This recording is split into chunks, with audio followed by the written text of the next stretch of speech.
Buenas noches de parte de la Universidad Internacional de las Américas, Escuela de Arquitectura, todos los que están entrando a la reunión.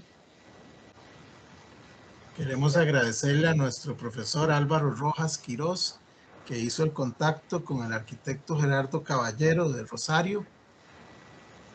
Hoy no está presente Álvaro, se encuentra en Barcelona. Bueno, en este momento creo que está en Granada, haciendo un tour y dando charlas. Ya la otra semana se integra de nuevo, pero muchas gracias a Álvaro por la conexión y por supuesto a Gerardo por aceptar. Esta noche tenemos a mi queridísimo amigo y colega argentino de Rosario, eh, el arquitecto Gerardo Caballero. Gerardo tiene una obra realmente bellísima, pero sobre todo es un gran pensador crítico y por eso me he atrevido a invitarlo a que nos dé esta charla esta noche. Bienvenido, Gerardo. Muchísimas gracias por aceptar mi invitación. Eh, ya sabes pues que vos sos miembro activo del movimiento Mundaneum, algo que ya yo he contado a mis colegas y estudiantes en la Escuela de Arquitectura de la UIA. Y ellos saben que nosotros a Mundaneum hemos invitado a los mejores arquitectos del mundo. Así que es un enorme privilegio tenerte con nosotros esta noche y de nuevo quiero darte mi más sincero y profundo agradecimiento por colaborar con nosotros y por darnos una gran clase esta noche. Gerardo además es educador.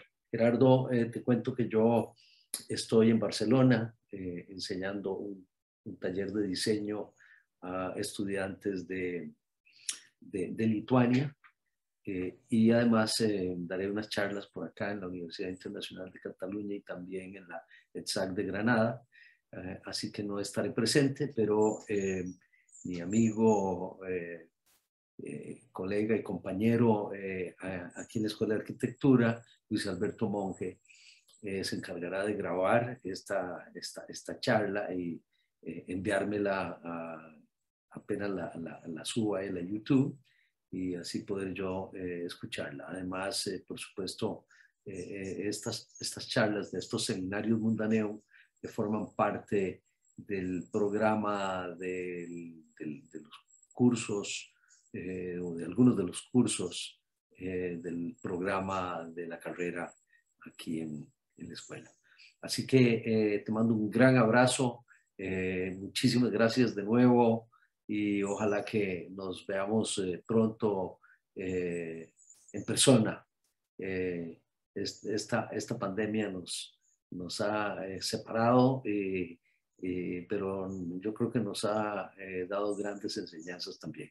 Así que un gran abrazo y que estés muy bien. Muchas gracias.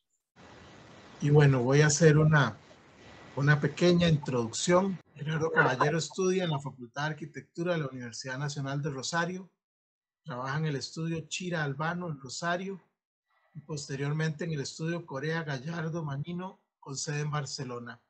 En 1986 obtiene su máster en arquitectura en la Universidad de Washington, San Luis. Al regresar a Argentina, inicia su práctica profesional en Rosario, asociado con Ariel Jiménez hasta 1992. En 1993 forma Caballero Fernández Arquitectos junto con Maite Fernández hasta el 2013 y desde esa fecha tiene su práctica de forma independiente. Ha sido profesor de la Universidad de Arkansas, en Kansas University, en la escuela, el Graduate School of Design de Harvard, en la Universidad Pontificia, la Pontificia Universidad Católica de Chile, en la Universidad Andrés Bello, la Universidad Diego Portales y la Universidad de Talca en Chile, la Max Fisher Chair University de Michigan, la Universidad Torcuato Di Tella, la Universidad Palermo en Buenos Aires, y la Lebanese American University en Beirut. Desde 1993 es profesor en los programas internacionales para graduados en la Washington University que se ofrecen en Barcelona y Buenos Aires. Sus obras han sido reconocidas y expuestas y publicadas en América y Europa. Recientemente, algunos de los reconocimientos que ha obtenido: en el 2016, Bienal Iberoamericana de Arquitectura y Urbanismo, la 10ª BIAU en San Pablo, el Premio Panorama de Obras por el Centro Cultural Viejo Mercado Rafaela. En el 2016, en la Bienal Internacional de Arquitectura de Argentina, la BIAR, el proyecto premiado con el Centro Cultural Viejo Mercado de Rafaela. Obtuvo en el 2011 la Bienal Internacional de Arquitectura, la 13ª BA de Buenos Aires, Argentina, el Premio de Arquitectura Argentina. Y en 1997 en la Universidad de Washington fue declarado, fue ganador del premio al alumno distinguido, entre otros reconocimientos. Muchas gracias, arquitecto Caballero, y buenas noches. Muchas gracias por la invitación. Sinceramente, un verdadero placer compartir con ustedes. Como te conté previamente, estuve en Costa Rica hace unos cuantos años, invitado también por Álvaro Rojas en un Mundaneum. Tengo un grato recuerdo del país, de la gente, del paisaje. Así que un placer compartir con ustedes esta charla. He traído esta noche para mostrar un solo proyecto que es lo último que he hecho, que es el pabellón argentino para la Bienal de Venecia, pero considero que en este proyecto puedo explicar y comentar con todos ustedes mi manera de trabajar, mi manera de ver todo el desarrollo de este proyecto que se inicia a partir de un concurso público que organizara Cancillería Argentina. Argentina organiza estos concursos para la curaduría del envío oficial de Argentina a la Bienal de Venecia. Y creo que es un proyecto que tiene todos los condimentos y los ingredientes para poder charlar de arquitectura, poder mostrarles un poco también algunas obras de Argentina y que están un poco dispersas en todo el territorio. Así que podemos empezar a compartir las imágenes. Como les decía, este es un concurso abierto organizado por el gobierno, donde nos presentamos 43 equipos de Argentina, y es un concurso a 2 vueltas, que quedamos 3 seleccionados, y a partir de esa selección, la última selección, que había que desarrollar más la idea, fuimos los ganadores. Vamos a pasar, por favor. El tema de la Bienal, así diría como el programa, cuando uno tiene un proyecto, le encargan un proyecto. En este caso el programa, lo que nosotros conocemos como programa, es esta pregunta: ¿cómo viviremos juntos? Es una pregunta que hace Kazim Sarkis, que fue el curador de la Bienal, antes de la pandemia. Esto es 2019, la Bienal para la Bienal de 2020, que después se pasó para este año 2021. Entonces, casi, yo digo, es interpretar este programa, qué significaría o qué significa para uno, incluso desde Argentina, que es el país al cual uno tiene que representar, indagar sobre esta pregunta. Siempre pienso que cuando uno recibe un programa de arquitectura, en general el programa es una cantidad de habitaciones, es un programa un poco burocrático que hay que resolver, evidentemente, pero yo entiendo que el proyecto no está solo en responder a ese programa, sino en interpretar el programa. ¿Qué es lo que uno puede encontrar en ese programa que le dé inicio al proyecto? ¿Cómo comienza el proyecto? Si bien todos los proyectos, sabemos, comienzan con un poco de tentativas, de acercamientos un poco tenues o tímidos, hasta ir encontrando el tono con el tema, el tono con el lugar. Y bueno, es la manera en que yo voy desarrollando un poco el trabajo, y lo haré, que los muestre esta noche de la manera más honesta posible.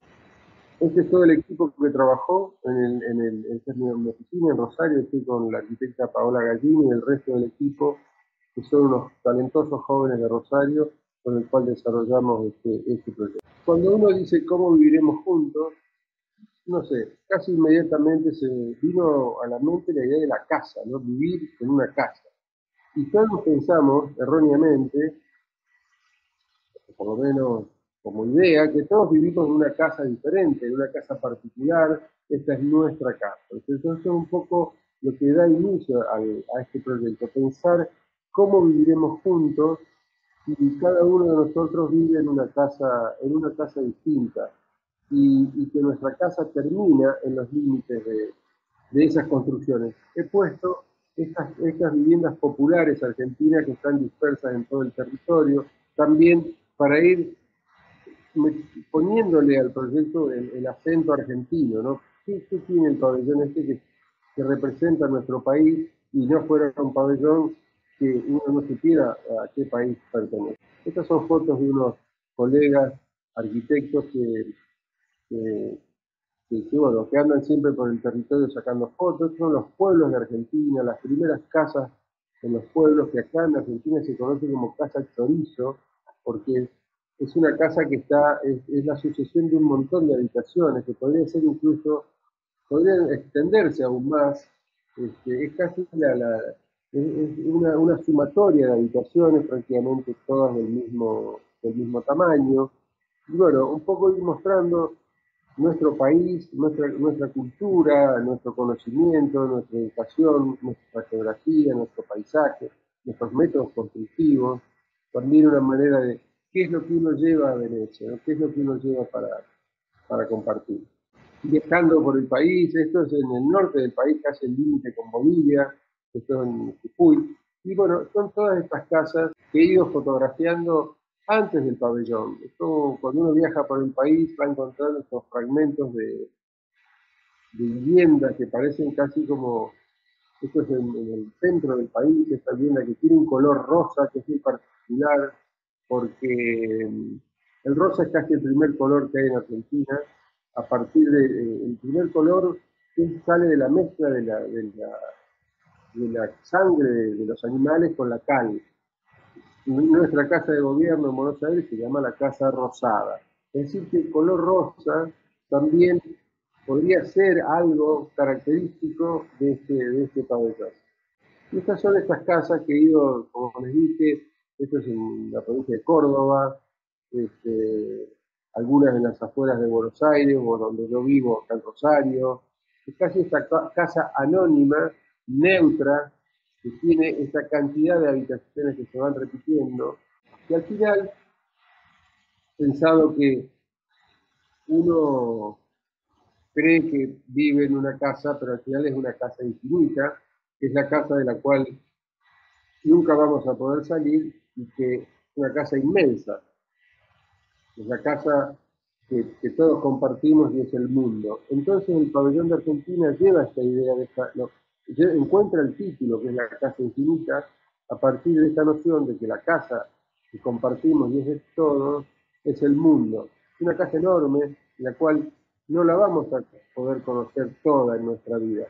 Es una casa que se la puede recorrer en avión, en barco, a caballo, en bicicleta, en moto, en tren, en autobús.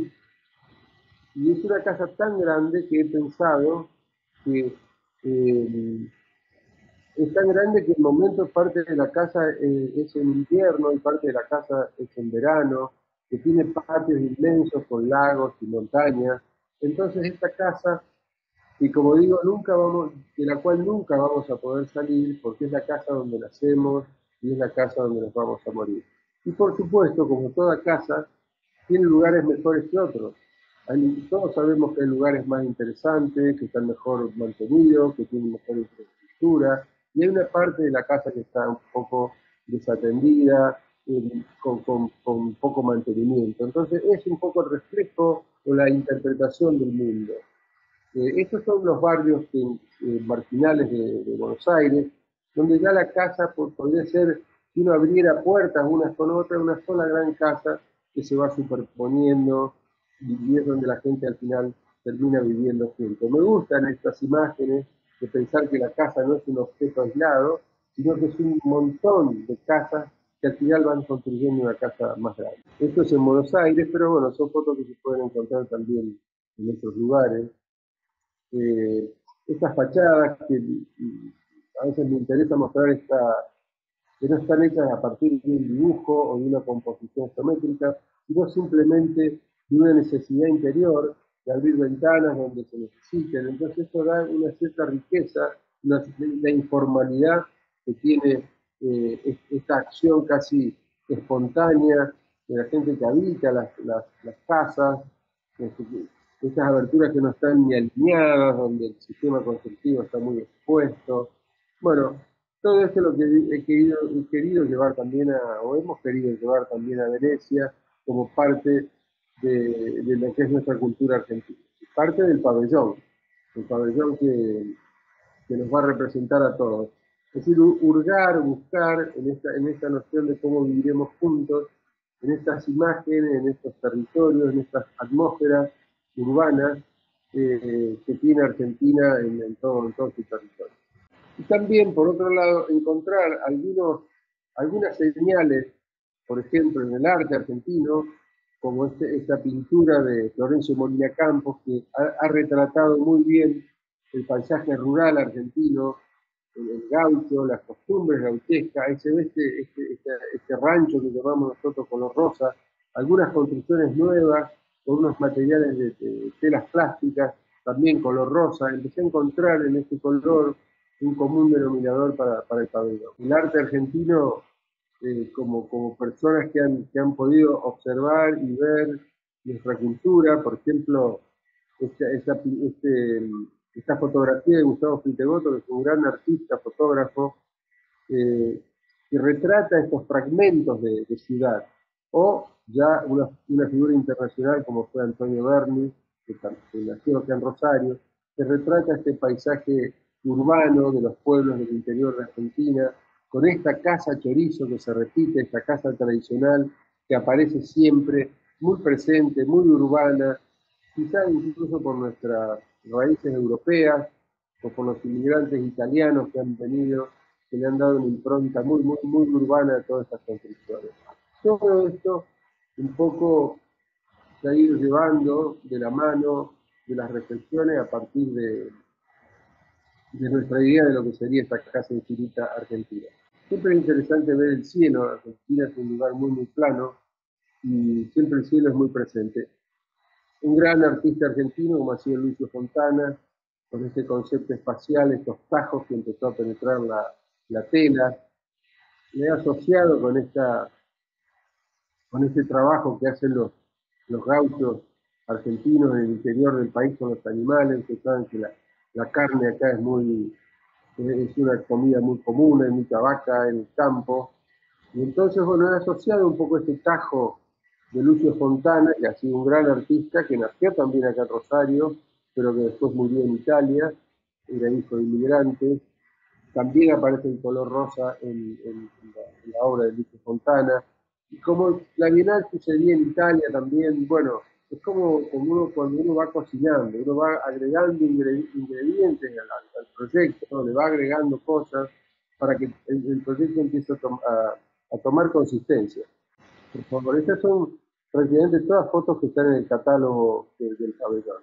La foto de la izquierda es lo que nosotros llamamos Medianera en Buenos Aires, que es la avenida Santa Fe y Callao. Esta foto la tomé desde el estudio de Clorindo Testa. Siempre Clorindo, un gran arquitecto argentino que falleció hace unos años, siempre Clorindo hacía referencia a esa medianera, también perforada de una manera casual, hecha desde el interior, no desde el exterior, como nosotros generalmente diseñamos las fachadas. Y Clorindo siempre hablaba de la frescura que tenía esa pared. He encontrado también una asociación con Lucio Fontana. Digo también que Clorindo Testa nació en Italia, nació en Nápoles, vino a Argentina de muy chico, de ahí el nombre que tiene Clorindo Testa, pero sí, me recordaba ese comentario de Clorindo de esta medianera, casi que él decía irónicamente que le interesaba más esta pared que la fachada.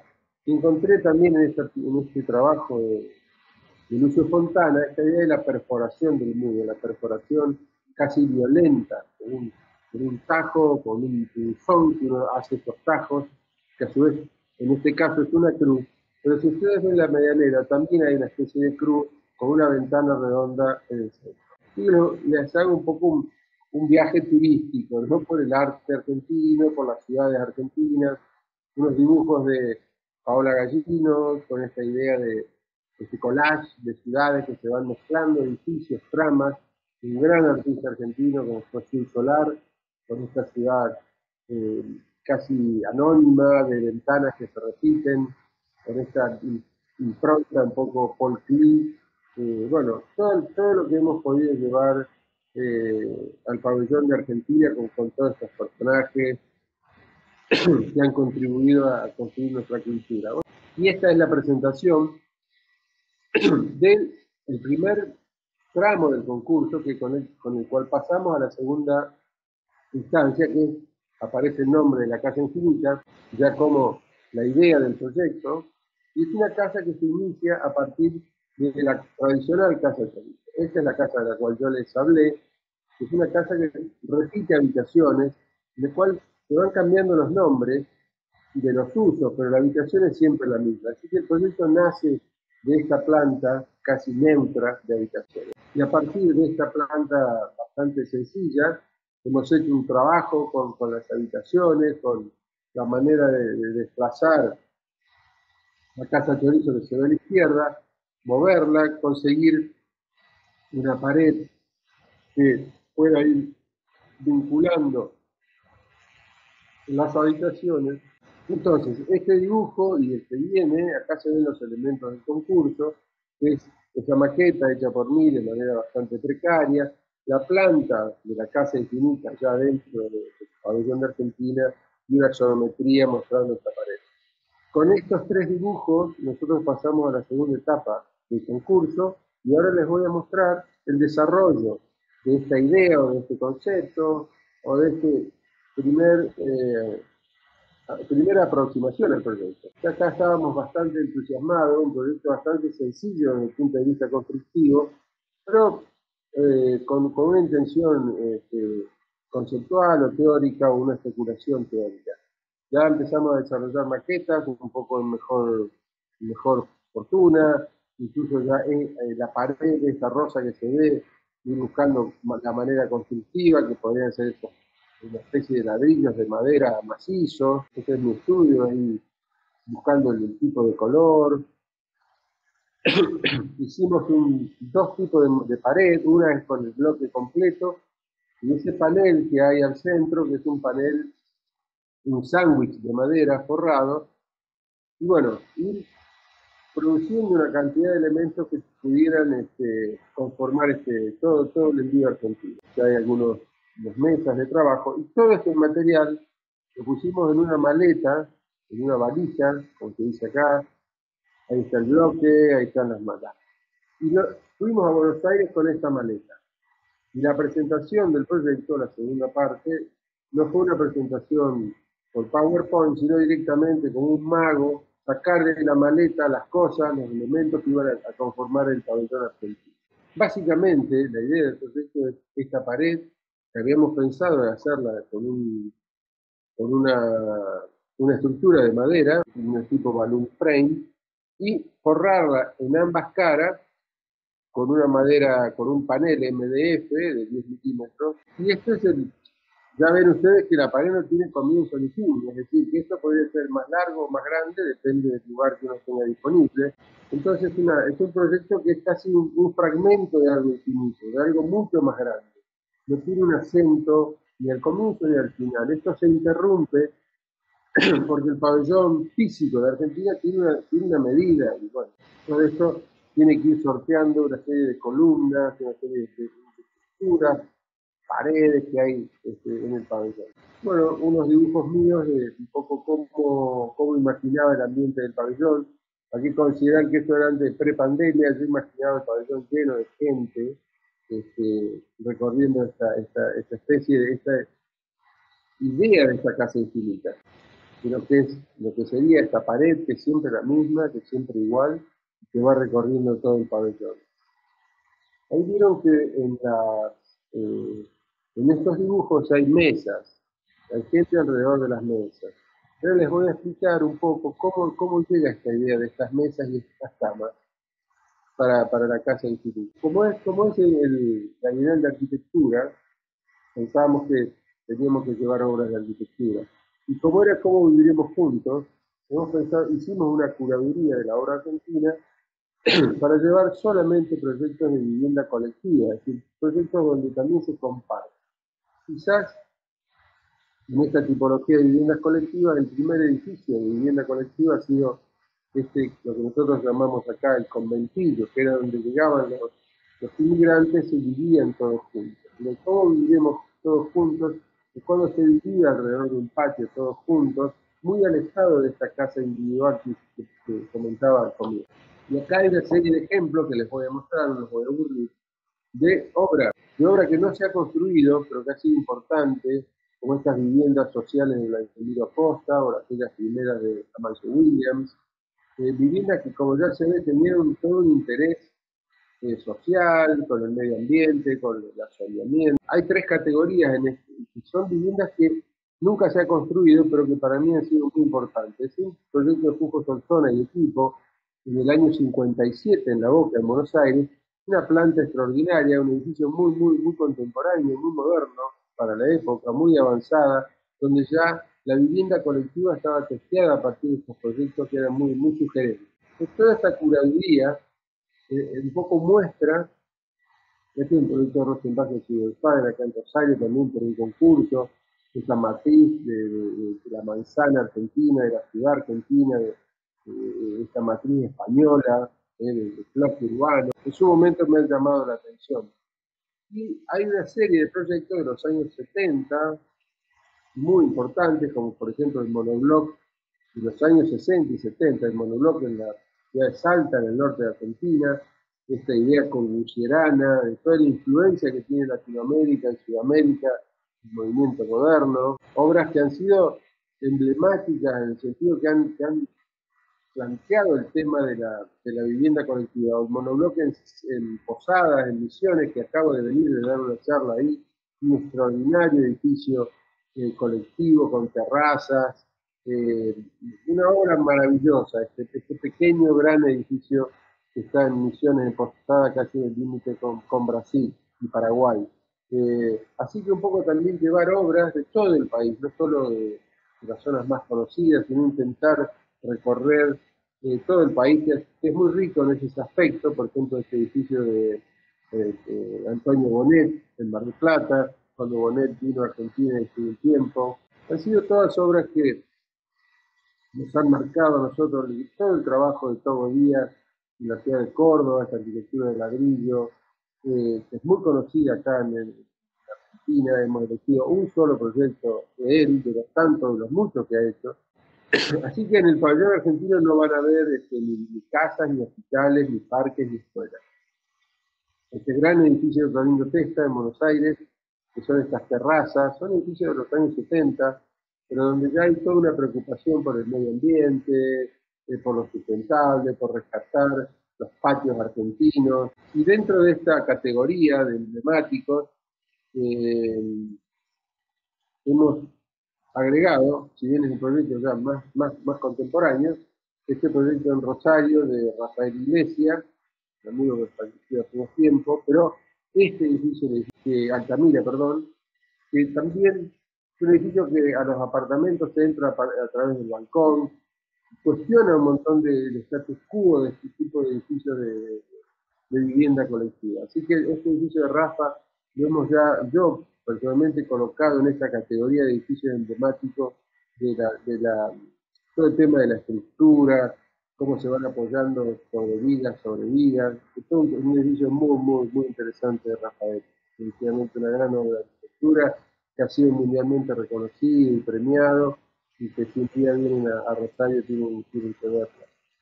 Otros edificios menos conocidos, de grupos locales de Rosario también, que han hecho un trabajo increíble en los años 70 por los barrios, estos edificios pequeños, bajos, un poco anónimos, un poco que si uno no tiene el ojo bien educado, casi pasan desapercibidos, pero una gran obra de arquitectura con un oficio para producir plantas y patios y escaleras, y un trabajo muy interesante. Incluso me ha interesado también estas fotos que están contaminadas por el medio ambiente, con cuáles son los autos que hay por acá, cuál es la vegetación que hay por acá. No está, no, evitando estas fotos a veces frías y bueno, sí, un poco de revista, ¿no? Que a veces uno está acostumbrado a ver, pero intentar también con las fotos mostrar un poco el ambiente urbano de otros edificios de Rosario de Budi Pantaroto, un gran arquitecto, torres grandes con estas plantas bajas un poco brasileras, donde la ciudad se va metiendo dentro de la planta baja, cómo el edificio va rompiendo límites, no es un objeto aislado, sino que realmente son proyectos que integran el espacio público con el espacio privado, y toda la influencia de Le Corbusier, ¿no? Del movimiento moderno, el hogar obrero de Vladimiro Acosta en Buenos Aires, toda esta preocupación que había para estos edificios, cómo vivir juntos, ¿cierto? La vivienda colectiva como algo que también tenía sentido para este pabellón, para este tema de cómo vivir juntos, también solamente entonces, como dije anteriormente, llevar solo vivienda colectiva. Es decir, que casi el proyecto se va armando un poco solo, uno vas buscando, ¿viste? Pero vas como encontrándole el sentido a todo para que obviamente todo tenga una coherencia y le dé realmente una consistencia al proyecto. Así que lo que les estoy mostrando, que bueno, esto es de Miguel Ángel Roca, en Córdoba, un edificio extraordinario, la riqueza de la sección del edificio, edificios muy modernos, muy novedosos, diría yo, muy novedosos para también lo que se hacía en el mundo en esa época. Realmente una muy buena obra que está dispersa. Este es el conjunto Rioja de Cortona, también el estudio de Cortona, que es un edificio que yo lo vi cuando hicimos un viaje a Buenos Aires, cuando yo estaba en segundo año de escuela de arquitectura, y ahí me sorprendió. Viste, cuando ves algo por primera vez que nunca habías visto, viviendas en puente, algo novedoso, algo propositivo, unos conjuntos extraordinarios, con patios, con terrazas. Bueno, todo esto lo he querido llevar al pabellón también como una muestra de la arquitectura argentina. Esto es en la ciudad de Santa Fe, un gran edificio, la Atalaya, ahora sí, de Ferradas Nardi, un edificio que no ha tenido mucho reconocimiento, quizás porque está en una ciudad más chica, pero hay un grupo de arquitectos que ha hecho una obra increíble también en el tema de vivienda colectiva. Tengo amigos que nos dieron estos planos originales, hemos intentado también conseguir toda información original, es decir que el pabellón no solo fue el diseño del pabellón, también armar todo este libro, armar todo el catálogo que acompaña el pabellón como parte de un registro de la arquitectura contemporánea y colectiva de edificios colectivos de Argentina. Y después, la última parte de esta selección es hoy. ¿Qué se hace hoy en Argentina? ¿Cuál es la arquitectura contemporánea hoy en Argentina? Y acá hemos elegido también proyectos que están dispersos en todo el país. Estos son concursos y proyectos con la presencia del público, del gobierno, es un programa que se llama Procrear. Entonces esto está en Mendoza, en el límite con Chile. Esto es en una ciudad muy pequeña, en las afueras de Rosario, gente joven. Esta es la arquitectura que hoy se hace en Argentina. La arquitectura obviamente con estructura de hormigón, mampostería de ladrillo, siempre con un interés en el espacio público, en el espacio colectivo, gente que hace proyectos mucho más pequeños, como este también en Rosario, que son en lotes urbanos, pequeños edificios pequeños, algunos hemos elegido un poco de todo en el sentido repartido en el país, pero también en el tamaño y en el tipo de arquitectura. También hay arquitecturas muy diversas, para tratar de mostrar también la variedad de nuestro hacer. Esto es en Buenos Aires, esto es en Jujuy, en el norte, también casi en el límite con Bolivia, un conjunto Procrear. Pero he evitado, obviamente, de llevar proyectos que sean de especulación inmobiliaria, ¿no es cierto? Esto es en Salta, un muy buen edificio. Y yo rescato, y siempre hago un acento en este tipo de edificios, por eso vuelvo a lo que dije al comienzo, estos proyectos tienen un programa que en general son tantas unidades de un dormitorio, tantas unidades de dos dormitorios, tantas unidades de tres dormitorios, etcétera, etcétera. Pero lo importante no está en el programa, no está escrito. En este caso, por ejemplo, este espacio central, esta plaza, es donde uno aporta algo que no está en el programa, que no está pedido. No solo uno resuelve lo que se le ha pedido, pero resolviendo o respondiendo a lo que se le ha pedido, no es suficiente, hay que dar más. En este caso hemos elegido estos proyectos que son muy generosos con el espacio que es de todos. Siempre intentando sostener esta idea de cómo viviremos juntos. Son edificios todos muy de gente joven. Este es Adamo Fayden, que es un estudio muy conocido en Argentina, en el mundo, en Buenos Aires también, que tiene una obra y que han hecho un aporte a la arquitectura doméstica, que muy cuidadosos con lo que hacen, esto es en Rosario, Diego Arraigado, un arquitecto muy conocido que acaba de terminar este pequeño gran edificio para mí, cómo el edificio comparte ahí con el vecino, ¿eh? Esto es en Campana, Pacho Cadao, otro Pancho Cadao, gran arquitecto, de ciudad pequeña, que también de toda esa cultura de ladrillo que tenemos en Sudamérica, en Latinoamérica, en Centroamérica. Esto es en el sur de Argentina, en Mendoza. Entonces, esto es el grupo Dínamo en Neuquén, un estudio muy conocido que tiene una obra muy interesante, a mi parecer. Y en lo que viene ahora, este es el último proyecto de Solsona en nuestro concurso Procrear, que es una readaptación de aquel proyecto que les mostré en La Boca del año 57. Fíjense la vigencia de aquel proyecto que nunca se llegó a construir, que ha sido construido 60 años después, con algunas variaciones, pero con el mismo concepto de la planta que gira alrededor del núcleo, proyecto totalmente vigente hoy día. Y algunos proyectos que están en la Villa Olímpica de los Juegos Olímpicos que se hicieron en Buenos Aires, esto también en Buenos Aires, un edificio muy interesante. Este es en Rosario, Nicolás Campodónico, también, un edificio totalmente de hormigón, en el centro de la ciudad, ahí ven todo el paisaje un poco urbano, la calle. Otros edificios como este que son más de barrio, más pequeños, más que se van metiendo dentro de la manzana, con estos corredores comunes, con una atmósfera mucho más doméstica, de jardines interiores, y con otra tecnología, también esa tecnología metálica. Entonces es como dije, llevar un poco un muestrario creo que sería la palabra, de lo que se está construyendo hoy en Argentina. Esto es en Jujuy, estos son todos proyectos Procrear, de vivienda, ahí se ven las cordilleras, esto es en Buenos Aires, esto también en la Villa Olímpica, pero todo este material, esto es en la ciudad de Santa Fe, un grupo de Rosario, el estudio Arcedialde, que tiene una obra también, a mi parecer, súper novedosa. Ahí se ve un poco el ambiente, ¿no? De cómo es la ciudad, dónde aparecen estos edificios, esto también en Santa Fe, estos espacios, estos grandes agujeros donde se comparten, las unidades comparten espacios, comparten lugar, comparten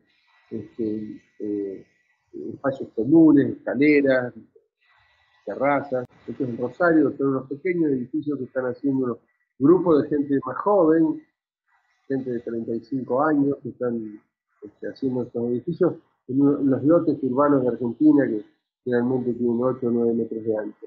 Esto es en Santa Fe, la ciudad de Santa Fe, que está a 200 kilómetros de donde yo estoy hablando ahora. Esto es en el sur, en las grutas, en la Patagonia de Argentina, súper interesante este proyecto de León Gallé. Esto es en Córdoba, esto es en Villa María, que es una pequeña ciudad. Y esto es también en Rosario. Se ve también la influencia que Rafa Iglesias ha tenido en otros arquitectos jóvenes. Pero el tema, en su momento, una vez elegido lo de la Casa Chorizo, Si uno une los puntos donde están estos proyectos que les he mostrado, también puede reconstruir una especie de casa infinita en todo el país. Esto es, los he llevado por este viaje a partir de estas obras. Y ya pensamos acá, que la gente que visite el pabellón de Argentina pueda reconocer quizás, como dije, las diferentes geografías, historias, paisajes, topografía que tiene el país, climas, sistemas constructivos. La cuestión era qué hacer. Ahora, prácticamente hemos hablado del terreno conceptual del proyecto. Ahora, el terreno real del proyecto, el terreno real, son de estos proyectos que tienen como una doble locación, ¿no? Es Venecia, porque la Bienal sucede en Venecia. Y Argentina tiene su pabellón estable en el Arsenale. La Bienal de Venecia se hace en el Gardini, estas cosas amarillas que ven, o Arsenale.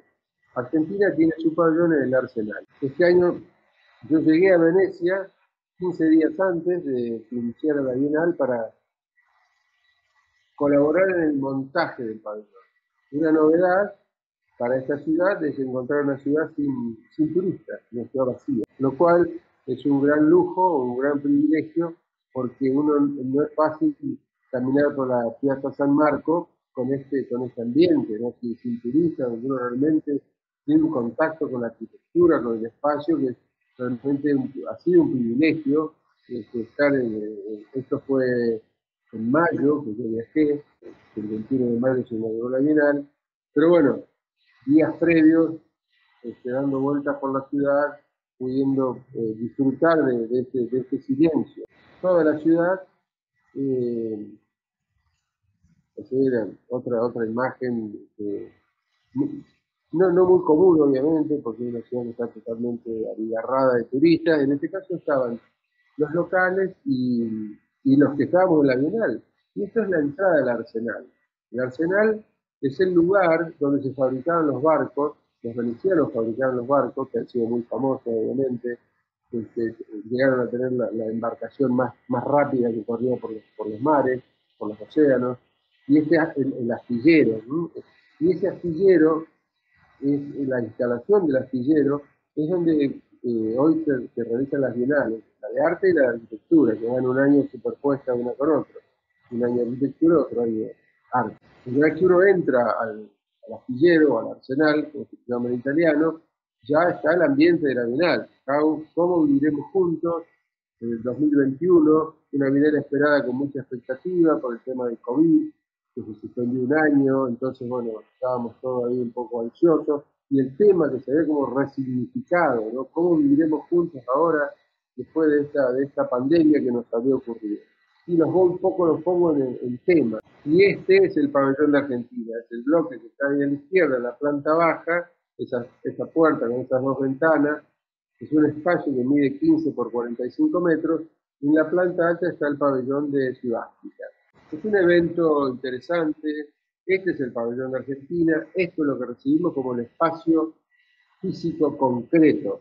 El espacio que les hablé de Argentina, de las casas Chorizo, es un espacio abstracto, intangible muchas veces, pero este es el espacio concreto. Acá es donde hay que intervenir. La casa infinita, la planta de la casa infinita aparece superpuesta sobre la planta del pabellón existente. Es la habitación de 4x4 que se va moviendo, que va haciendo como una especie de zigzag y va encadenando cuando uno entra al pabellón y recorriendo estas habitaciones que recuerdan, o si no recuerdan, vienen de esta casa chorizo tradicional argentina. Y después el pabellón se completa con mesas y camas, es decir, que la casa se amuebla con muebles, con mesas y camas, recreando este ambiente doméstico. Y entonces, bueno, imaginábamos que la gente iba a entrar, iba a pasar por esta casa, se iba a sentar, iba a poder tomar café, lo que quisiera. Es un ambiente doméstico, es lo más privado de nuestras vidas. ¿Cómo viviremos juntos en este ambiente privado? Es como abrir una casa, abrir el corazón de una casa para que todos la pudiéramos conocer, o esta casa infinita que es el mundo, en la cual todos podíamos viajar y conocer todas sus partes, todos sus secretos, la casa grande que hay gente hay lugares donde habla otro idioma. Un poco mantener esa expectativa de esa idea de esta casa que vivimos todos juntos. Esto es una sección de Italia, los paneles de madera, tienen 3 metros de altura. Acá en Argentina tienen 2 metros 40. Entonces, la pared tiene 3 metros de altura, que es el máximo que podíamos fabricar. Ahí se ve, ¿cierto? Gracias. Ahí se ve el pabellón con la casa metida adentro, con la gente, y un pabellón que tiene esta idea de recrear arquitectura realmente, con paredes, con puertas, con espacios, con vinculación entre espacios y espacios. Es una experiencia arquitectónica, no la idea de un objeto como una instalación, sino reconstruir metafóricamente, porque el pabellón no tiene ningún interés en copiar o en mimetizarse con nada, pero sí yo les cuento de dónde viene ese color, que ya se los mostré, de dónde viene esta habitación que se repite, de dónde viene que el pabellón sea todo a 90 grados, en fin, un poco esta idea. Esa idea que nosotros teníamos de hacer como una gran estructura forrada, hicimos esta prueba acá en Rosario, de lo que sería esta pared perforada con estas ventanas de las casas chorizos, o puertas, ventanas, de ahí sacamos estos pequeños recortes de madera que se ven a la izquierda, y al final, esta es la pared para la construcción, que es distinta a la que nosotros pensamos, en el sentido que era más conveniente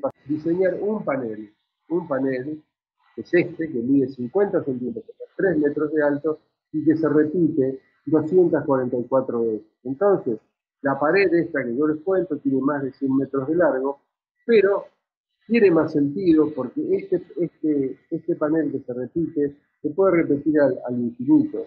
Una pieza que, y además teníamos la ventaja de lo podíamos hacer en una carpintería afuera de Venecia, porque trabajar en Venecia es muy complicado, porque hay que llevar las cosas con barcazas, entonces no hay mucha manera de llevar herramientas. Entonces era mucho más conveniente hacer el panel en una carpintería, donde uno tiene toda la maquinaria para poder desarrollarlo, y a partir de ahí en barcazas, por el tamaño que tiene, poder llevarlo al pabellón. Entonces, cuando esta es una carpintería que se hizo en Padova, que está en Padova, y se hicieron ahí los paneles. El color que tiene el panel no es el rosa, sino que como es un panel ignífugo, que te obliga o te exige la Bienal que sea ignífugo, nunca yo lo había visto, en Italia viene de este color un poco rojo-naranja. Así que fue una sorpresa también ver estos paneles que están hechos perfectos, porque están hechos en una fábrica. Y así llegan al pabellón. Es decir que, si ustedes ven la pared que está atrás, también está hecha con un solo elemento, que es el ladrillo, que se repite y hace esa pared. Estos son como una especie de ladrillos mucho más grandes que se van repitiendo. Digo, no podés tocar el edificio existente, esto tiene que estar exento, con lo cual estructuralmente esto se tiene que autoportar.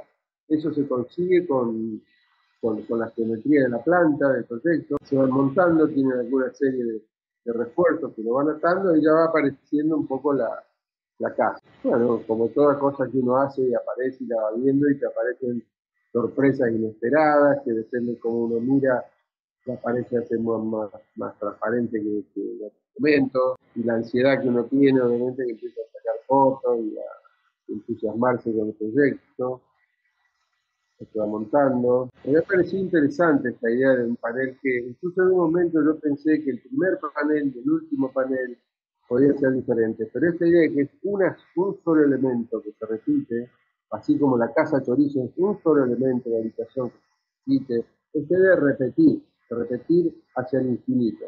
Es un concepto que va inundando todo el pabellón. Y ya una vez que está todo instalado, empieza la pintura rosa, esta que les comenté al comienzo, que bueno, viene de nuestra tradición también. Algunos efectos inesperados que aparecen con la luz, con lo que entra. Incluso el pabellón no tiene iluminación. Te digo que todo trabajara con la luz natural, con una casa que cuando es de noche es más oscura. Ahora, una vez que la casa está hecha, aparecen, como les comenté, estas mesas y estas camas. Porque hay que mostrar toda esta obra que yo ya les mostré de estas viviendas colectivas. ¿Cómo mostrarlas? Entonces, uno analiza alternativas colgadas, en cuadros, y cuando aparece esta idea de amueblar la casa con mesas y camas, decidimos hacer unos manteles y una sábana, y en esos manteles y sábanas plotear, presentar estos proyectos de vivienda colectiva. Es decir que estos manteles y estas sábanas son las telas donde van a aparecer la obra de arquitectura que llevamos de Argentina. Acá sí vamos, entonces esta obra también no está sola, cada una van compartidos, todos los proyectos van compartidos de a dos, van formando familias. No está el acento puesto en el diseño de la mesa, de la cama, que son estas cosas muy simples que se consiguen en los grandes supermercados, pero está así en el diseño del mantel y de la cama y de cómo eso se va a exponer. Ahí están todos los proyectos que les mostré puestos de a dos, en parejas, jugando, cambiando unos con otros. Esto es todo lo que aparece, estas son todas las hojas del libro. Y entonces pensé que estos proyectos, para no mostrarlos, no mostrarlos de una manera tradicional, llevarlos también al infinito, multiplicarlos con este mismo concepto que tiene el proyecto, con este mismo concepto que tiene el nombre de la Casa Infinita, multiplicarlo. Entonces todo lo he puesto así como al infinito, llevarlos al infinito. Repetirlos para que se hagan realmente infinitos. Entonces, en estos manteles y estas sábanas, ya habíamos hecho nosotros unas pruebas en los estudios, el estudio mío, Rosario, con la gente del estudio, ya comí. Esto es lo que yo imaginaba que iba a pasar en la vida. La gente iba a ir a comer sándwich, como uno hace en una casa, con la bebida, y como estos manteles están hechos con una tela plástica, que uno la podría limpiar, no es esta cosa de ver la arquitectura expuesta y no poder tocarla, o estar debajo del vidrio, sino realmente algo cotidiano, que uno pudiera en estos manteles que habíamos ya hecho nosotros estas pruebas, y bueno, y la gente poder sentarse y mirar los proyectos, debatir, escuchar, mirarlos, criticarlos, tomar café, después se limpia con un trapo y nada. Este es un poco el ambiente de pabellón, nada, todo bastante cotidiano, de vidas comunes de Argentina. Entonces, estos son el diseño de los manteles y las sábanas. Aquellos proyectos que les mostré, tomando una foto, tomando un fragmento y repetirlos hasta el último. Estos son todos los manteles y todas las sábanas de aquellos proyectos.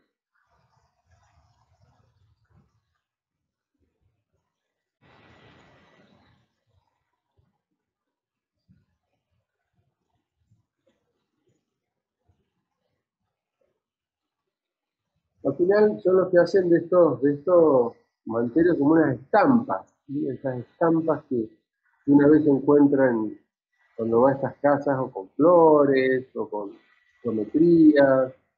Esto los ha sacado los proyectos de un estado de,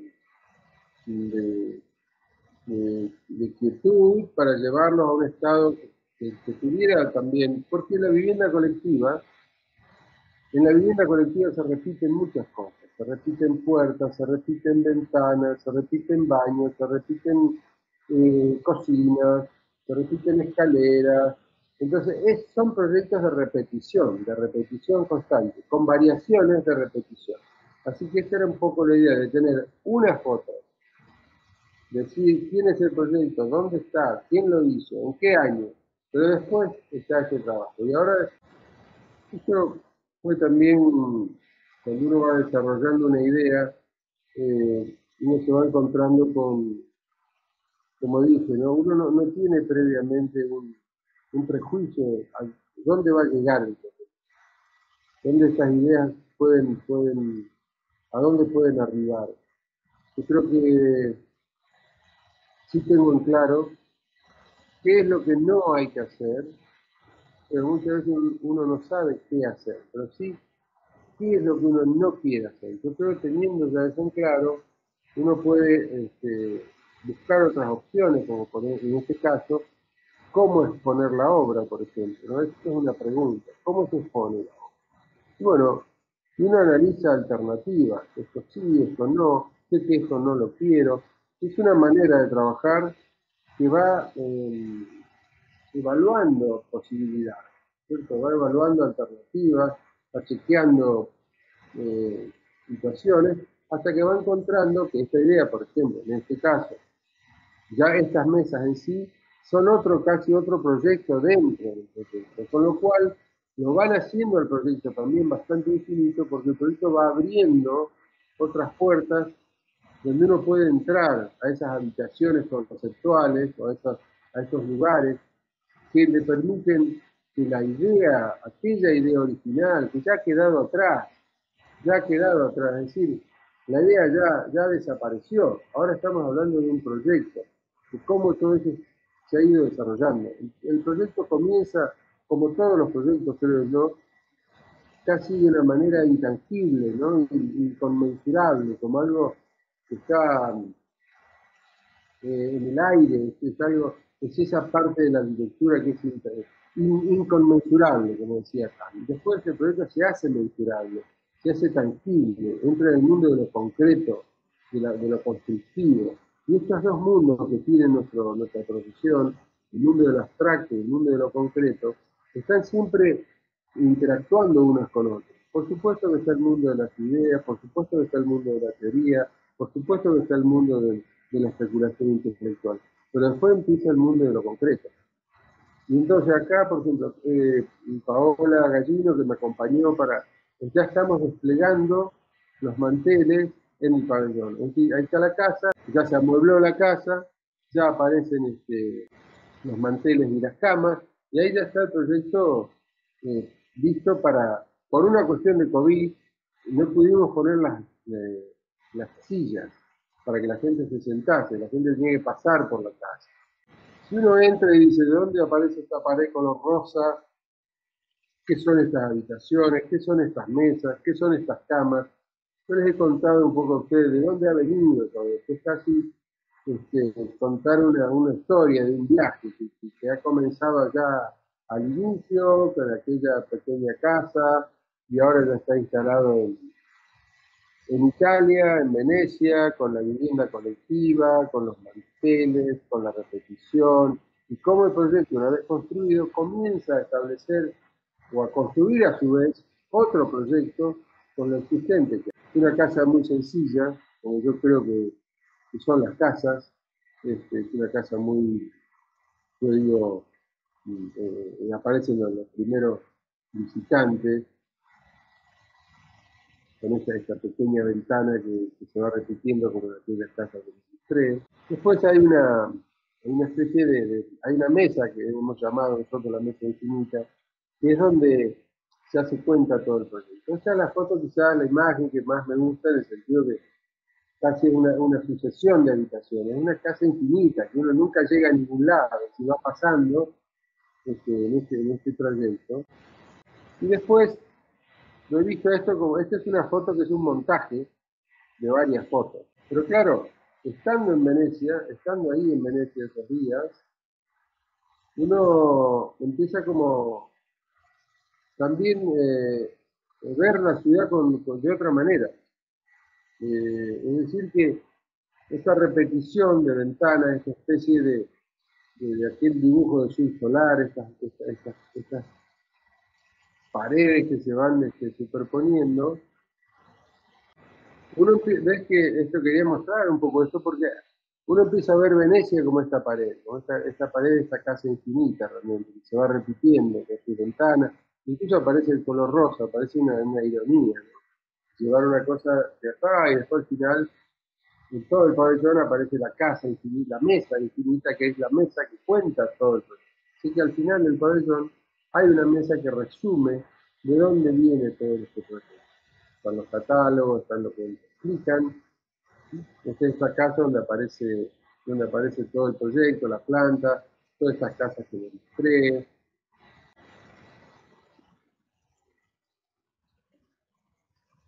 Ahí está Alexia León. Esta es la tapa del catálogo de la muestra de la Casa Infinita. Ahí está el mapa de Argentina, todas las casas, toda la planta, el pabellón. Y después con estos pedazos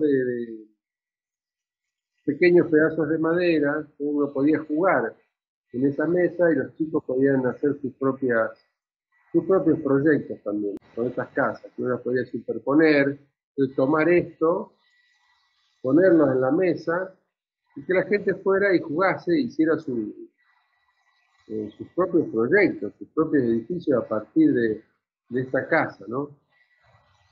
Entonces, nosotros, cuando volvimos a Rosario, empezamos a jugar nosotros, hicimos algunos intentos de agrupación.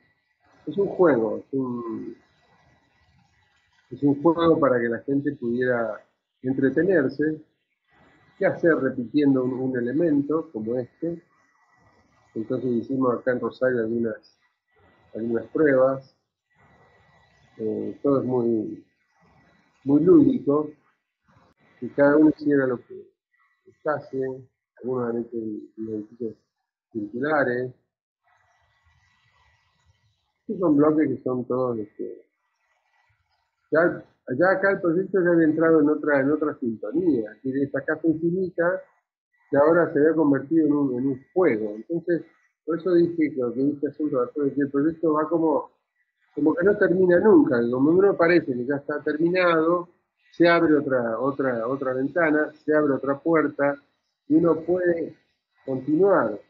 Eso es lo que tiene, creo yo, o que tienen algunos proyectos que trascienden aquel encargo del inicio, y bueno, ya son otra cosa. Esto ya pertenece a un mundo más intangible que ya no tiene fin. Y para terminar, yo pensaba, bueno, ¿qué va a pasar cuando ahora, dentro de 10 días, se desarma el pabellón? Porque el pabellón se desarma, estos paneles se desanclan unos de otros y van a quedar así. ¿Y qué haces con esto? ¿Qué se podría hacer con todo esto que ha quedado del pabellón? Y entonces me ocurrieron algunas ideas de cómo podría reutilizar este material. Y aparecen ahora otros proyectos, otra manera de trabajar con este panel, que es unos pequeños, sencillos dibujos para ver cómo podrían ser, por ejemplo, en este caso, unos postigones para unas ventanas de los palacios de Venecia, como se ven en ese dibujo, y ya en estos paneles aparecieran superpuestos en las fachadas de unos palacios de Venecia. Podría ser también, como es el puente de Rialto. Digo, bueno, quizás con estos paneles uno también podría diseñar, fabricar, que sería otro proyecto, un puente. Saben que Venecia tiene cerca de 200 puentes en toda la isla. Hacer un puente, que sería otro proyecto, ¿no es cierto? Con este mismo panel, cómo hacer la escalera o las barandas y estructuralmente cómo todo esto se podría sostener.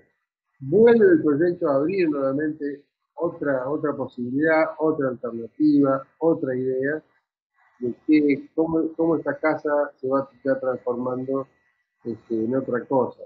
Imagínense la ilusión que me haría poder construir algo de esto ahí en Venecia, porque sería realmente como ya desarmar aquella idea del comienzo y terminar con estas piezas, estos puentes que van uniendo una casa con otra, y que sean fragmentos de esta casa que aparece y desaparece. En realidad la casa es como que va atravesando la ciudad en diferentes situaciones. Es lo que todo, creo yo, el proyecto de la arquitectura, es ese mundo maravilloso que cuando uno diseña no lo tiene todo al comienzo. Yo diría que es imposible. Es diferente a la literatura, porque he leído algunos escritores que dicen que ellos ya saben el final del libro. Lo nuestro es distinto. En la arquitectura no sabemos el final. Claro, en Venecia está el tema de la marea, del agua alta, que le llaman el agua alta, que invade San Marco, digo, estos pueden ser estas famosas pasarelas que ellos ponen en la ciudad, entonces este panel vertical ahora es un piso horizontal que va uniendo los palacios, la catedral.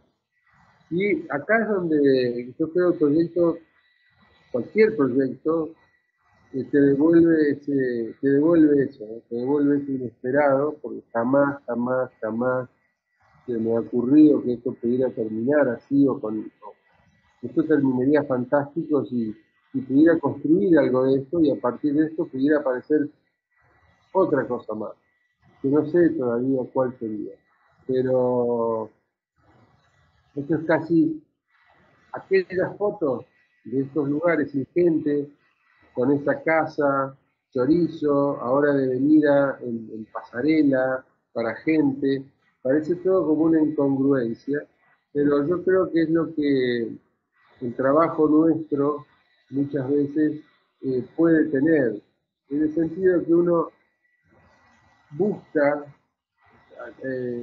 trascender la, toda la limitación que tiene el proyecto. Este es un proyecto muy económico, que a mí también me gusta trabajar así, que me gusta trabajar con tecnología sofisticada.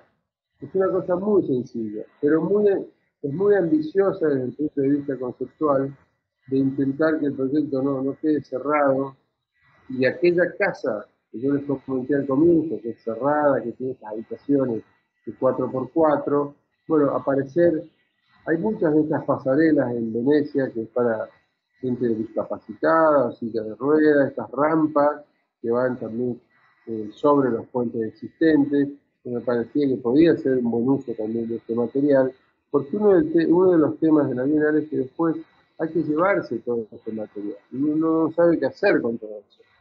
Entonces hay como un derroche, hay un derroche de cosas que uno hace que después no sirven para nada, que se transforman en basura. Yo digo, ¿cómo hacer de que esta casa no muera en una basura o que esta idea no muera en una basura, sino que se transforme en algo más? Quedan dos imágenes porque el tema del agua, que es súper interesante, y ya me había puesto a pensar en esta idea de esta muralla líquida que es la que protegía en su momento a Venecia. Ya uno ya entra en otro mundo de una elucubración. Pero el tema de las barcazas, del agua, de las pasarelas, de los muelles, que son casi el elemento fundamental de Venecia, que es una ciudad, por otro lado, construida en el peor lugar que uno pudiese construir en la ciudad, ¿no? Hay estos pequeños muelles, porque ¿quién va a construir una ciudad sobre un pantano como está hecha? Es decir, que la ciudad misma empieza como a cuestionar ciertas verdades, ¿no? Ciertas verdades, porque esta ciudad está hecha en el peor lugar que se podría hacer. Pues casi tiene todo mal, está todo en contra, sin embargo, aparece esta belleza cimentada sobre una estructura de pilotes que uno no ve, que están debajo de la ciudad, pero que evidentemente esta idea de que nadie pudiese llegar y la pudiese invadir, le da sentido a esta, como dije, a una decisión muy, hoy uno podría decir una decisión muy rara, ¿no? Porque construir una ciudad en un terreno que no soporta peso, entonces que hay que ponerle miles de pilotes que después en contacto con el agua se vitrifican y ahí arriba aparecen estas arquitecturas, estos muelles donde ahí atrás aparecen estos edificios que son todos distintos, pero por otro lado son todos iguales. Y todos comparten cosas, ¿sí? Los edificios no son extraños, no es una imagen, dan una imagen homogénea, sin embargo, son todos diferentes, pero no son extraños unos con otros. Entonces, es como esa familia de cosas que no es la monotonía, pero tampoco es yo digo, como la unión de cosas diferentes, son todas iguales. Y mirando ya, dejando la ciudad atrás, está mirando, bueno, el horizonte, San Giorgio, en fin, y todo lo que hay de frente. Llegamos al final. Así que muchísimas gracias. Muchas gracias. Y como comentario para abrir el debate, ojalá los estudiantes quieran participar y comentar, pueden escribir en el chat o pueden abrir el micrófono sin ningún problema. Sí, se abre el micrófono mucho más conveniente. Sí, Si alguien me quiere hacer una pregunta o charlar sobre algún tema, en fin, cualquier cosa. como manera tal vez de comentario, me parece interesantísimo cómo tomas, digamos, un análisis proyectual de esta casa chorizo, esta tradición de mezclar la cal con la sangre y ciertos elementos, digamos, autóctonos o vernáculos, y empiezas a construir un discurso o un proyecto de esta casa infinita, la mesa infinita, este proyecto infinito que se convierte en un juego, que después las piezas se pueden reutilizar y todo va tremendamente articulado y siguiendo una línea, lo haces ver muy fácil, Sí, ¿verdad? sí, Como si esa capacidad de síntesis, sí. de ir uniendo estos cabos y construir, convertir en material de proyecto los referentes y generar un proyecto que sigue cambiando y que sigue produciendo, porque como vos dijiste, un escritor sabe el final de su novela, pero en realidad un arquitecto no sabe para a dónde va a llegar la obra o a dónde va a terminar. Sí. Y el concepto de la casa infinita creo que es una excelente metáfora o síntesis de ese pensamiento. Parece que espero que los estudiantes hayan puesto atención, hayan aprovechado de cómo puede uno desarrollar un proyecto a partir de elementos y análisis y pensamiento crítico y llevarlo a diferentes puntos donde eh, me recordó lo que decía un profesor mío en Chile, Fernando Pérez. No se trata de qué tanta ingeniería o qué tanta construcción hay en un problema, sino de cuánta arquitectura se puede aplicar. Así es. Sí, porque Excelente, muchas gracias. no, vos sabés que también eso que me explicó tu comentario que me ha parecido muy interesante y pertinente. A veces cuando uno va, o por lo menos yo he pensado desde estos lugares más periféricos, a lo mejor como Sudamérica, Centroamérica, Latinoamérica, yo creo que no me interesa llegar a Europa con un proyecto tecnológico o high-tech o como se le quiera llamar. Eh, Prefiero cargar al proyecto de que tenga una carga conceptual grande y que después constructivamente pueda ser muy sencillo, porque tampoco creo que se está en tiempos de malgastar dinero en algo que es efímero, porque esto si bien dura 6, 7 meses, es algo efímero. Entonces también cierta conciencia, ¿no es cierto?, de cómo viviremos juntos, también no malgastando y ser conscientes de todas las carencias que hay en el mundo. Y cuando uno tiene esta oportunidad de llevar algo ahí para charlar. Pero yo comparto todo tu comentario y es cierto que a lo mejor yo lo cuento de una manera que pueda parecer como fácil o sencillo o algo bastante, no sé, hecho sin esfuerzo. Acá en Argentina, no sé si ahí sucede, en los semáforos, cuando uno para con el coche, hay gente que sale adelante del coche y hace malabares, que hace con palos y pelotas y se entretienen, y se entretienen en realidad haciendo malabarismo.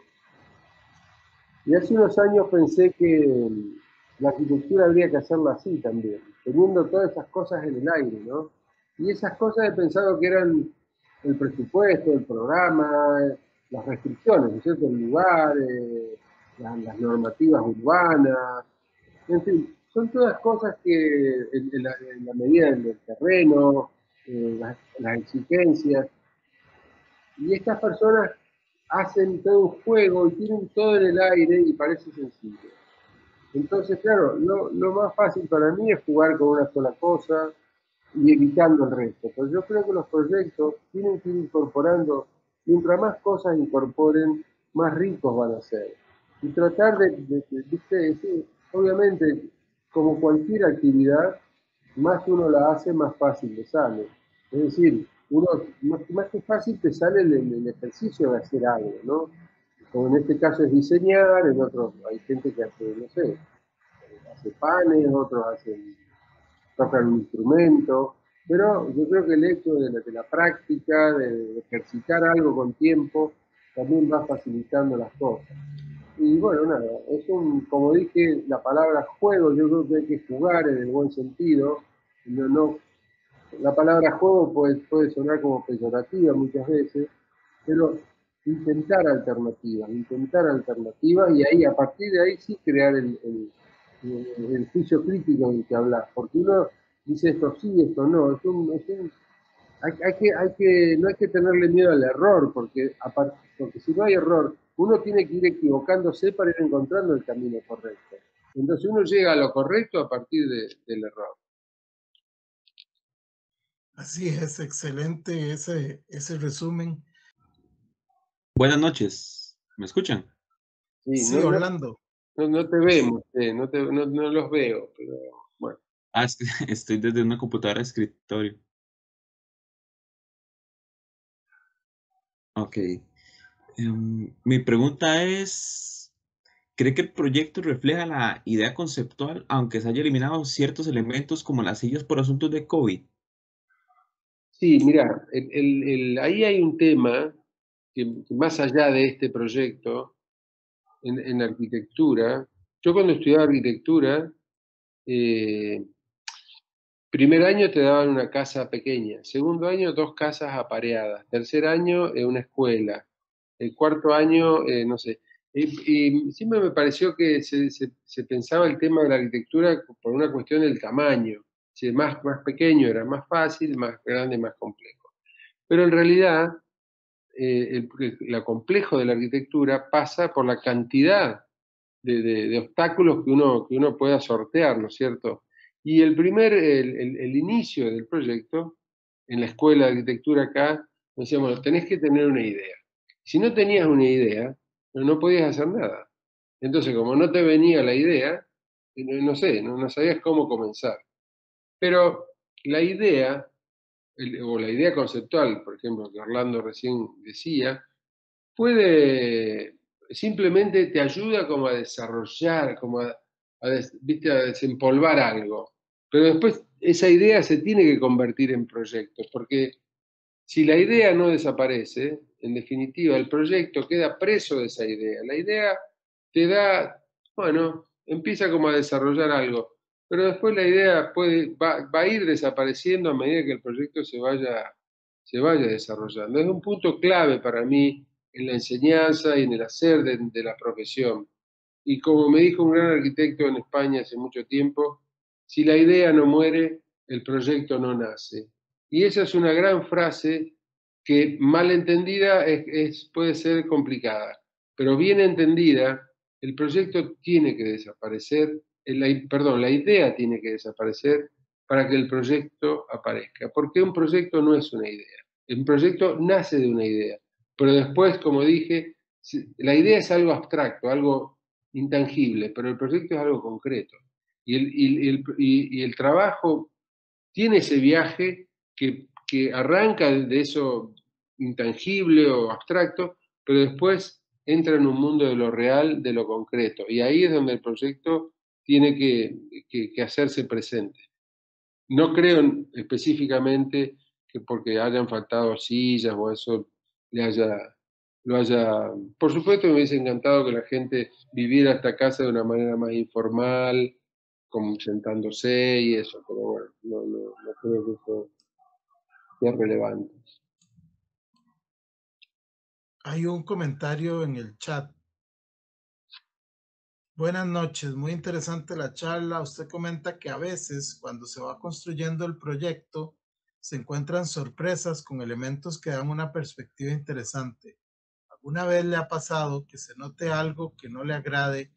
¿Cómo lo ha tomado? ¿Cómo lo ha solucionado Andrés Monge? Y cuando hay algo que a uno no le agrada, hay que mirar para otro lado, porque ya supongo que será tarde. Sin embargo, yo creo que como las personas, los proyectos también, como somos todos, tenemos nuestras partes buenas y nuestras partes malas. Pero bueno, en el hacer hay que hacer y bueno, hay cosas que quedarán. Yo creo que mucho, mira, a mí me ha sorprendido en mi trabajo cosas que han quedado mejor de lo que yo esperaba. Mira que digo, qué bien que quedó, mejor de lo que yo esperaba. Siempre he tenido casi un poco como esa satisfacción de, o por lo menos con una mirada optimista, bueno, no quedó tan mal como podría haber quedado a pesar de todo, ¿no? Siempre trato de ver ese lado de la profesión, porque si no, por eso digo recién, se sufre mucho y muchas cosas no se hacen por miedo al error, no se hacen cosas por miedo a equivocarse. Y bueno, a veces hay que hacerla, y hay que probar, y bueno, y hay que cerrar los ojos y hacerla, y si el color rosa no quedó bien, bueno, no quedó bien, y bueno, en fin, ¿qué va a ser? Es parte de decisiones que uno tiene que ir tomando y es así, es así. No. Después si uno lo importante es que en el momento que uno tome la decisión, crea que dada esa circunstancia, esa es la mejor decisión o la que uno considera que es la más correcta. Después de haber analizado otras alternativas. No tomar una decisión en la ignorancia, pero sí tomar una decisión en base a alternativas. Y bueno, si estas son las alternativas, me decido por esta que considero que es la mejor. Si después no es la mejor, bueno, en la evaluación se verá. Pero es importante ser consciente de eso, porque si no se diseña en la ignorancia y eso trae mucha angustia, es muy difícil, uno no sabe qué hacer, tiene miedo, te crea mucha inseguridad. Y eso hay que rebatirlo con pensamiento, con reflexión, con crítica, y bueno, y analizar por qué, digamos, las consecuencias, los pros y contras de las decisiones, ¿no es cierto? Entonces, y como uno cuando proyecta está constantemente tomando decisiones, porque si lo pongo acá, lo pongo allá, le pongo el techo así o lo hago así, el conflicto comienza, para mí, no con lo que uno elige, sino con lo que uno abandona. Es decir, cuando elijo hacer algo de alguna manera, tengo que pensar todas las otras maneras que dejo de lado por elegir hacerlo de esta manera. Y bueno, nada, ¿viste? Es como, es un mundo extraordinario de la arquitectura, qué sé yo, es como meterte en un viaje, ¿no? En un viaje y navegar. Pero bueno, a veces nada, hay que disfrutarlo. Usualmente, esta es una forma de acercarse a los proyectos típica de Gerardo Caballero o esto tuvo sus diferencias con lo que usted hace normalmente. No, es la manera típica. Es la manera típica. Yo trato de que el proyecto, cualquier cosa sea, hoy mostré uno, pero simplemente es una manera de hacer, ¿eh? Yo trato de que el proyecto se contamine con el tema, con el lugar, con el terreno, con el cliente, con el programa. No trato de que el proyecto sea como aislado de su contexto, de la cultura. Yo trato de involucrar todo y obviamente que el proyecto sea una abstracción de eso, que no sea una mímesis, como dije, porque si no terminaría construyendo, por decirlo de alguna manera, una casa chorizo dentro del pabellón argentino, por ejemplo. Eso podría ser una alternativa si uno al tema no lo trabaja, no lo trabaja, claro. Pero no, es la manera en que yo lo hago siempre. Todos los proyectos comienzan de una manera un poco dubitativa, no sabes bien cómo es, te arrimás, te vas, te alejás, hasta que va encontrando, como dije, su tono, va encontrando su manera de hacer. Mira, yo hace unos años estaba mirando televisión, sin ninguna intención de nada, y estaba en televisión este director de cine italiano, Francis Ford Coppola. Entonces le preguntan a Coppola, maestro, ¿cómo se hace el cine? Claro, es la pregunta del millón. Es como, viste, si alguien te pregunta a vos, ¿cómo se hace la arquitectura? Es claro, eso es. Entonces yo, al escuchar esa pregunta, yo digo, viste, son segundos, ¿no? ¿Qué respondería yo si alguien me pregunta cómo se hace la arquitectura? No sé, empezás a decir, bueno, buscar excusas para ganar un poco de tiempo mientras vas buscando alguna respuesta. Pero Francis Ford Coppola inmediatamente dijo, el cine se hace como se hace la salsa de tomates. Cosa que a mí ya me interesó aún mucho más, ¿viste? Y entonces, y él dice, porque la salsa de tomates, cuando uno la empieza a hacer, está como aguada, ¿viste? Está como chirla, se dice en Argentina, está como aguada. Pero Coppola dice, pero si uno revuelve y revuelve y revuelve, se empieza a poner espesa. Y yo digo, bueno, así hay que hacer la arquitectura. La arquitectura hay que empezar a revolverla de a poco, o por lo menos como lo hago yo, ¿no? Y se empieza a poner espesa y le vas agregando el color, le vas agregando la historia, le vas agregando la casa, le vas agregando... y vas cocinando todo eso, y en un momento se empieza a poner consistente, y empieza a tomar cuerpo, y empieza a tomar su propia, lo que yo llamo carácter. Para mí, lo difícil en la arquitectura es conseguir el carácter del edificio, o de la intervención, o lo que sea, el carácter. Es como las personas, tu personalidad, tu carácter. Eso no es fácil de conseguir. Es difícil, pero no sé si les pasa. A veces ves obra, por lo menos a mí, que están bien, que son muy bonitas estéticamente, pero no sé. A veces siento que les falta el alma, que no tienen alma. Ya estamos hablando ya a otro nivel de la cosa, ¿no es cierto? Pero ese carácter, esa cosa que es, no se la puede describir, no sé. Creo que yo he visitado obras que tienen ese carácter, y es como cuando uno conoce a una persona. Pero esta es la manera en que yo lo hago, sí. Siempre igual. Pero como las condiciones son siempre distintas, los proyectos te salen siempre distintos. Muy cierto. Creo que sería la última pregunta. Sergio Mora. Buenas noches, don Gerardo, y Luis Albert, y todos los compañeros que están presentes. Mis dudas son como elementos o preguntas básicas, pero yo creo que preguntarlo sería eh, lo idóneo. Para estas que está explicando de las ideas, del carácter del proyecto, Sí.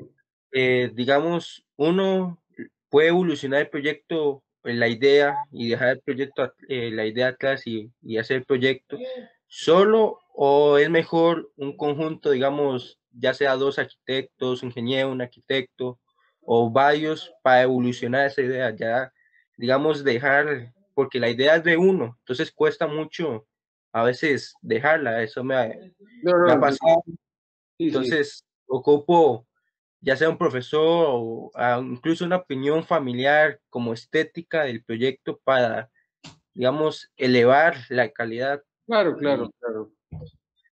Sí, está muy bien la y pregunta. Sí, está muy bien, sí, sí. No, digo que la idea se va como alimentando, como decís vos, ¿no? Recién de un comentario de alguien, pero uno toma eso y dice, ¿podría ser o no podría ser? Me parece bien eso, ¿no? No cerrarse, sino escuchar cosas que te dicen, por ahí decís, no, esto no tiene sentido. O esto sí, ah, mirá, no lo había pensado. Ustedes, por ejemplo, yo pienso, y sin ningún interés de dar cátedra de nada, por ejemplo, conozco Costa Rica, ¿no? Como todos nuestros países que son extraordinarios, que tenemos, bueno, ustedes tienen un clima rarísimo y extraordinario que cuando fui, digo, hoy no va a llover, no, me decían, hoy llueve. Entonces, nosotros tenemos un clima, ustedes tienen un clima, ustedes tienen una manera constructiva, tenemos tantas cosas de las cuales sacar provecho y hacer una arquitectura propia, no copiada de nada, propia, con nuestras propias cosas. Y eso no quiere decir copiar la arquitectura anterior, o es trabajar con lo que uno tiene alrededor. Mi mensaje es, yo creo en esto que se dice, pinta tu aldea y pintarás el mundo. Mirá a tu alrededor, mirá, cuestioná, preguntá, esto está bien, esto está mal. Hay que mirar todo, lo bueno, lo malo, lo lindo, lo feo, todo, sacar conclusiones, ser personas como atentas a todo lo que nos rodea. Y ahí uno se va haciendo una formación íntegra para poder hacer la obra de arquitectura. No, yo creo en eso, y más cuando uno es joven, bueno, equivóquense, total, bueno, uno prueba, y hay que vencer el miedo a equivocarse, hay que hacer. Y en ese lugar extraordinario que ustedes tienen, esa vegetación, todas esas topografías maravillosas, que de ahí pueden salir unas arquitecturas increíbles. Yo acabo de venir, como dije, de un viaje al norte de Argentina, a Misiones, en el límite con Paraguay, y qué bárbaro, digo, todo este continente que tenemos, ¿no? Como decía Rafa Iglesias, quizás tenemos, somos más geográficos que históricos. Si bien tenemos historia, no tanta como como en Venecia, por ejemplo, pero tenemos mucha geografía. Y yo creo que en esa geografía nosotros nos tenemos que buscar ahí, buscar nuestra identidad, buscar nuestra arquitectura, buscar nuestra forma de hacer. Gabriela, no sé si tiene una pregunta. Sí, buenas noches. Don Bueno, Gerardo, sí. con respecto al proyecto, ¿usted al final busca un enfoque o otro enfoque, ya que este se iba a desmontar, o el enfoque fue, ese otro enfoque que usted estaba buscando fue durante el proyecto? Y la segunda pregunta, que va a raíz de eso, es ¿qué tan importante es tener otro enfoque sobre este tipo de proyectos que en algún momento se van a desmontar?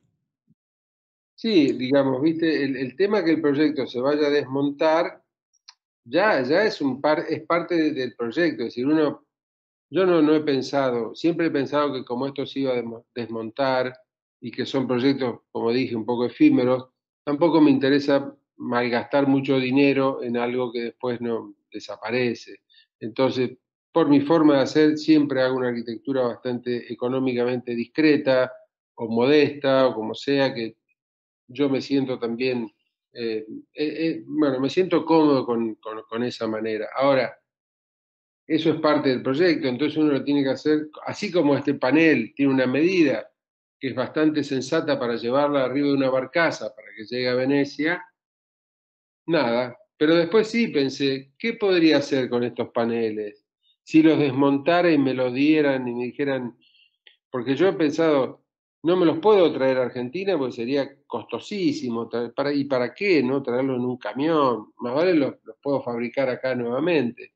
Pero como están allá, y en Venecia empecé, y como estuve un mes ahí en Venecia, bueno, nada, por eso te digo, es un estado mental que uno tiene, ¿viste? Entrás como siempre pensando cosas. Al final, uno trabaja todo el día de arquitecto, uno siempre está pensando, ve y dice, ¿qué haría así? ¿Lo haría así? ¿Qué podría hacer acá? Eso es para mí el mundo maravilloso que tiene nuestra profesión, que tiene un mundo extraordinario del pensamiento y tiene un mundo extraordinario de lo concreto, del hecho concreto que hay que construir, que hay que trabajar. Entonces, ahí a mí me parece que hay dos mundos que yo no los veo como antagónicos. Entonces, van uno con otro y el proyecto empezó así con esta casa chorizo y después terminó en un puente. Pero no lo veo eso como una incongruencia, es el propio proyecto que te va llevando y obviamente tu capacidad para intentar que el proyecto, ver si vos le ves alternativas al proyecto, o más alternativas, porque lo que recién se decía, que Luis Alberto decía de esa distancia crítica, pero claro, como uno es el que hace el proyecto, es muy difícil tomar esa distancia y ver el proyecto de una manera un poco neutra. Mirá, hace poco leí que dicen que el foráneo ve más que el lugareño. Es decir, esa persona que va a un lugar por primera vez ve mucho más que las personas que están en el lugar, que de tanto mirar lo que tienen alrededor no lo ven. Sin embargo, el que llega por primera vez ve algo y te puede decir, ah, esto, y uno a veces se sorprende porque, claro, bueno, de tanto verlo a uno no, de tanto mirarlo, como se dice, a uno no lo ve.